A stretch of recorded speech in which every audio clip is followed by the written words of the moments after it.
जी quick intervention, फिर भाटी जी राहुल जी बोल रहे हैं। सतीश जी ने फिर कहा मुझे कष्ट हुआ। एक लाइन में मैं कह दूं, मुझे बहुत कष्ट हुआ सतीश जी। जो लोग कहते हैं 80-20 वाले, तो सिर्फ 2 राज्यों का जवाब दे रहा हूं। इंडी गठबंधन ने उत्तर प्रदेश में, भाटी जी बैठे हैं, 80 में 16 टिकट दिए थे मुसलमानों को, बताइए 10 भी दिए थे। दूसरा बड़ा राज्य महाराष्ट्र, एक मुसलमान को टिकट नहीं दिया, not even a single. Gujarat में नहीं दिया। मैं चुनौती से कहता हूं 542 में 120 दे के दिखाइए ना, बताइए फिर हमसे। बड़ा गजब है साहब। तो माने अगर ये कोई भी करता है तो गलत करता है ना। एक नहीं दिया, कोई भी करता है तो गलत करता है। अरे तो सर यही तो मैं कह रहा हूं, तो आप कहिए तो सर। अब पूरी बात सुनिए। मैं तो आपके बीच में नहीं बोला था, मैंने तो आपके बीच में नहीं बोला था, भाटी जी आ रहा हूं। मैंने सिर्फ एक्सपोज कर दिया कि जो लोग ये कहते हैं वो। और मैं एक और बात मैं गंभीरता से मुसलमानों के लिए कहना चाहता हूं। कल्चरल डीएनए बदलने से जानते क्या होता है?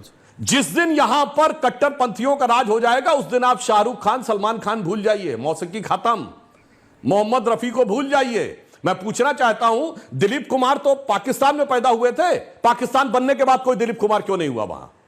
मैं पूछना चाहता हूं, नूरजहां यहां पे थी, बुलबुले हिंद कहलाती थी, डिवीजन के बाद पाकिस्तान गई, मल्लिकाए तरन्नुम हुई, कोई हुआ उसके बाद? कलाकार, फनकार सारे के सारे यही होते हैं, क्योंकि यहां का डीएनए हिंदू है, तो पलने पोसने का मौका मिलता है। जहां कट्टरपंथी डीएनए आ जाता है, सब कट पिट के बराबर हो जाते हैं। पाकिस्तान का कोई कलाकार, फनकार बताइए आज जो हमारे मुस्लिम कलाकारों, फनकारों के बराबर की इज्जत पाता हो दुनिया में। देखिए डीएनए डेमोक्रेटिक भी है, ओके, हिंदू नहीं। राहुल देव जी, सतीश जी वापस आ रहा हूं। वैसे वहां के एक फनकार हैं स्वर्गीय नुसरत फतेह अली खान साहब, वो बहुत पॉपुलर थे वैसे।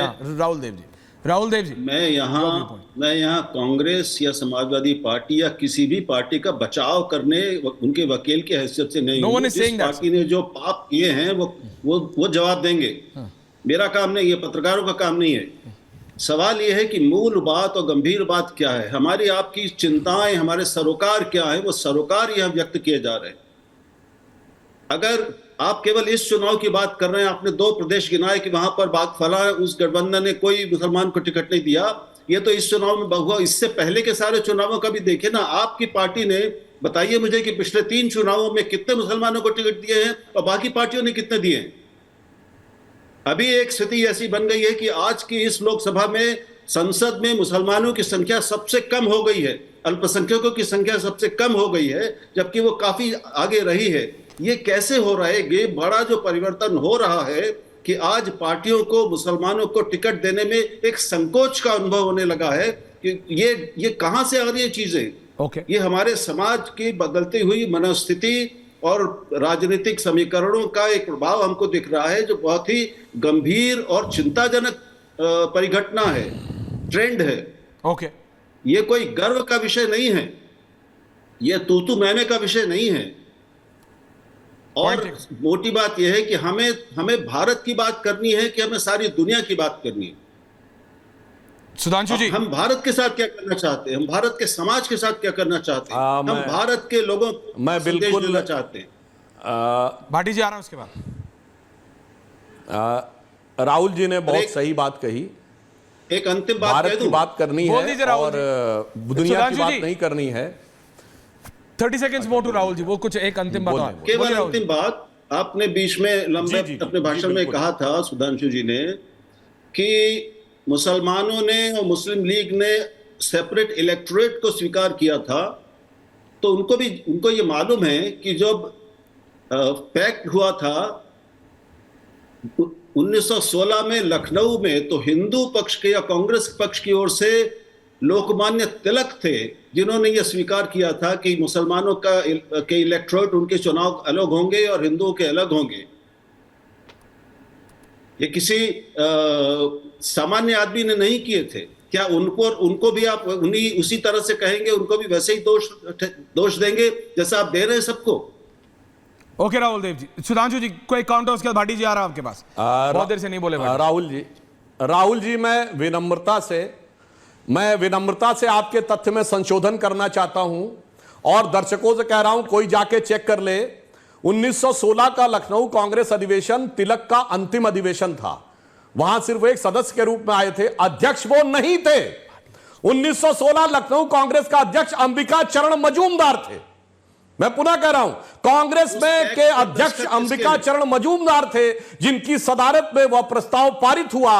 और मैं दर्शकों से बताना चाहता हूं प्रस्ताव भी कैसा मजेदार था। इस देश की कॉन्स्टिट्यूएंसीज को दो पार्ट में डिवाइड किया गया, मोहम्मदन कॉन्स्टिट्यूएंसीज और नॉन मोहम्मदन कॉन्स्टिट्यूएंसीज, यानी मुस्लिम क्षेत्र और गैर मुस्लिम क्षेत्र। उनको सामान्य क्षेत्र नहीं कहा गया, जैसे यह देश सिर्फ मुसलमानों का हो और वही इलाके बाद में जाके पाकिस्तान बने। तो ये तो बहुत सोची समझी बात थी। और इतना ही नहीं था, जब सेपरेट इलेक्ट्रेट मान लिए गए तो जिन्ना का हौसला बढ़ गया। उसने 1920 में कहा महात्मा गांधी को मैं महात्मा नहीं बोलूंगा, चूंकि यह हिंदू उपाधि है। कांग्रेस झुक गई। इसीलिए आपने किसी मूवी में जिन्ना के मुंह से महात्मा गांधी शब्द नहीं सुना होगा, मिस्टर गांधी बोलता था। फिर उसकी हिम्मत और बढ़ गई, उसने कहा वंदे मातरम नहीं बोलूंगा। तो ये चीजें इस ढंग से वही जैसे आज होता है कि शॉर्ट टर्म पॉलिटिक्स करते रहो, उसके बाद देश का क्या होगा वो देखा जाएगा। उस कारण से यह समस्या आती है। और मैं आपकी बात से सहमत हूं कि कट्टरपंथी ताकतों को बढ़ावा देने के बहुत भारी नुकसान दुनिया में हुए हैं, देश में भी हुए हैं। और मगर वो किस सोच के साथ चलते हैं यह आपको समझना चाहिए। महात्मा गांधी ने सबको अपने अनशन से झुकाने में सफलता हासिल कर ली, जिन्ना को नहीं कर पाए। डॉक्टर अंबेडकर झुक गए, कांग्रेस के बड़े बड़े नेता झुक गए। ओके और सर एक और बात बता दूं आपको जी। मैं राहुल जी, मैं आपके ऊपर कोई व्यक्तिगत बात नहीं कर रहा हूं। आपने जो बात कही वो ठीक है, यद्यपि आप देख लें, मैं तथ्य आप नेट पे जाके चेक कर लीजिए, कोई समस्या की बात नहीं है। मैं एक और बात बता देना चाहता हूं, उसको सुनिए, उसको उस समय पैक्ट कहते हैं। कांग्रेस की जो स्वागत समिति थी जिसने तिलक का स्वागत किया था, उसका अध्यक्ष जानते कौन था? जगत नारायण मुल्ला।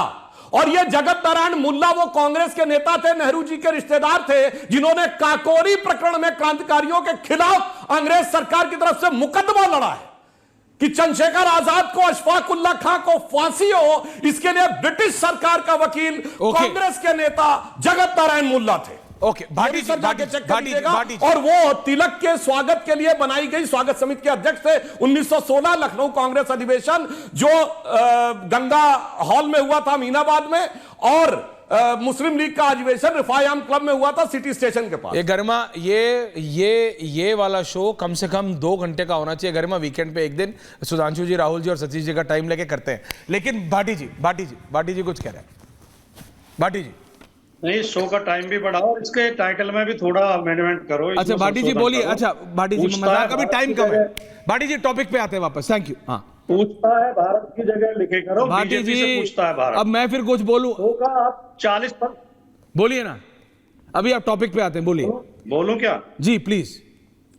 नहीं, ये भी टॉपिक का महत्वपूर्ण हिस्सा है। इसमें लिखे करो बीजेपी से पूछता है भारत। क्यों? 60% समय तो आप अकेले बीजेपी को। सतीश जी, राहुल जी बोल रहे हैं तो क्या बीजेपी के हैं? अब आप सतीश जी और राहुल जी को बीजेपी बोलोगे, आपका नेट 2 बार आगे चला गया, मैंने कुछ बोला, अब आप टाइम 1 मिनट इसी में हो जाएगा। भाटी जी आप इतनी बार आते हो, कभी करता हूं क्या मैं? आपको है, अब मैं क्या करूं? बोलिए, पॉइंट पे। लगभग होता, लेकिन आज तो हद। अरे भाटी जी, अरे मैंने ना करी हद भैया। आपके शो में 1 वर्सेस 3 है, एक-एक करके सबके पास जा रहा हूं। बोलिए भाटी जी, प्लीज बोलिए। आज के आपके शो में हमारे मित्र सुधांशु त्रिवेदी जी भयंकर विरोधाभास का शिकार है। क्यों? Please explain. उन्होंने पूरे समय तो ये सिद्ध करते रहे कि मुसलमान सबसे खराब कौम है, मुसलमानों में कोई उदार नहीं होता, सब कट्टरवादी होते हैं, सब खराब होते हैं। और फिर ये भी सिद्ध, फिर नाम गिनवाने लगे कि मुसलमानों में बड़े बड़े उदार हृदय व्यक्ति हुए हैं, बड़े बड़े धर्मनिरपेक्ष हुए हैं, उनके नाम सुधांशु जी ने गिनवाए। पूरे साल तो ये हमें इस बात के लिए कोसते हैं, जो भी इंडिया गठबंधन के दल हैं, कि ये मुसलमानों का अपीजमेंट करते हैं, उनके तुष्टिकरण करते हैं, और आज गिनवा रहे हैं कि इन्होंने टिकट ही नहीं दी है मुसलमानों को। भयंकर विरोधाभास का शिकार है। और जब व्यक्ति सिद्धांतों पर डटा हुआ नहीं होता तो इसी तरह के विरोधाभास का शिकार होता है। सुधांशु जी ने पूछा कोई पूरी दुनिया में ऐसा देश बता दो जो धर्मनिरपेक्ष हो। तो मुसलमान संख्या का सबसे बड़ा देश इंडोनेशिया है, और इंडोनेशिया में नाम भी पता किस तरह के होते हैं? Suharto, Sukarno, Megawati. उनके बैंक का नाम क्या? कुबेर बैंक। उनकी एयरलाइन का नाम क्या? गरुड़ा एयरवेज। मतलब वो रामलीला होती है वहां पर, राम को अपना मानते हैं, राम को अपना पूर्वज मानते हैं, राम के समर्थक हैं। ये कह देना कि किसी कौम को, पूरी कौम को खारिज कर देना, ये बहुत भयंकर स्थिति होती है। जो सतीश जी ने भी इशारा किया, शायद राहुल देव जी ने किया, कि ये करके हम आप बहुत बढ़िया भाषण देके, उत्तेजना पूर्वक और बहुत जोशीला भाषण देके आप हो सकता है खुद कुछ अंक अर्जित कर लें, लेकिन देश का बड़ा नुकसान होता है जब आप किसी एक पूरी कौम पे निशाना साधते हैं, उन्हें सिद्ध करते हैं कि ये खलनायक हैं। रही बात ये कि भारतवर्ष में आपने एक बात और कही, कट्टरवादियों का शासन जिस दिन हो जाएगा, भारतवर्ष नहीं रहेगा। पिछले 10 साल से कट्टरवादियों का शासन है।